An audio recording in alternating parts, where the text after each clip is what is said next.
అందరికీ నమస్కారం.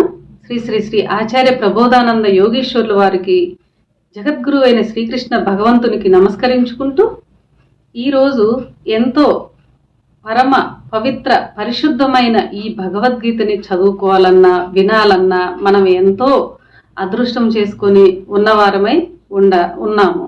కనుక మనం ఎంతో శ్రద్ధ భక్తితో విని తెలుసుకొని అందరూ చదువుకుంటే ఇంకా జ్ఞానము మనకి లభించగలదు. ఈరోజు అందరూ భగవద్గీతను తెలుసుకోవాలనే ఉద్దేశంతోనే మీ ముందుకు వచ్చి భగవద్గీతని చదువుకోవడం జరుగుతున్నది. ఈరోజు కర్మయోగము అనే అధ్యాయంలో 20వ శ్లోకం గురించి తెలుసుకుందాం. కర్మణైవ హిసం సిద్ధి మాస్థితా జనకాదయః లోక సంగ్రహమే వాపి సంపశ్యన్ కర్తుమర్హసి.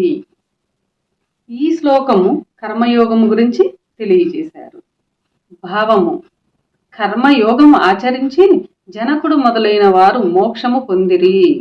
లోకులు తెలుసుకొనుటకైనా నీవు ఈ పద్ధతిని ఆచరింపుము అని ఇక్కడ మనకి తెలియజేశారు.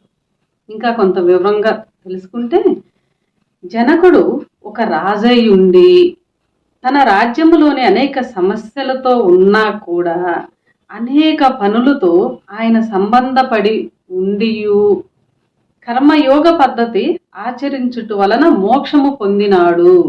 జనక మహారాజు ఒక రాజయ్య ఉండి కూడా ఎన్నో సమస్యలతో ఉండి కూడా కర్మయోగ పద్ధతిని ఆచరించుట వలన మోక్షము పొందాడు ఆయన.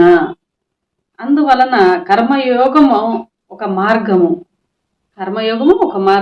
ఆ మార్గము ద్వారా మోక్షము పొందవచ్చునని ఇతరులు తెలుసుకొనున్నట్లు నీవు అన్ని కార్యములు చేయుచు కర్మయోగము ఆచరింపుము.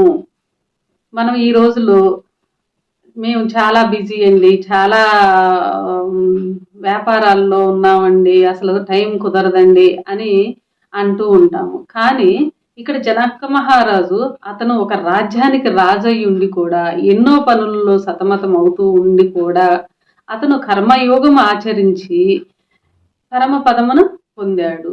అలాగే మనం కూడా ఎన్ని పనులు ఉన్నా ఈ బ్రహ్మ విద్యా శాస్త్రము చదువుకొని కర్మయోగము ఆచరించి మోక్షము అనే పరమపదమును పొందాలని కోరుకుంటూ అందరికీ నమస్కారం.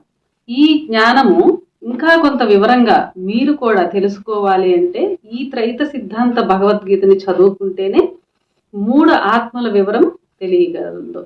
ఏ బయట ఇతర భగవద్గీతని చదివినా 3 ఆత్మల వివరం సంపూర్ణముగా అందులో తెలియబడలేదు.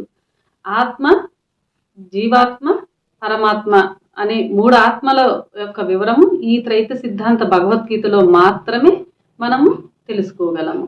అందరూ గమనించగలరు. అందరికీ నమస్కారం.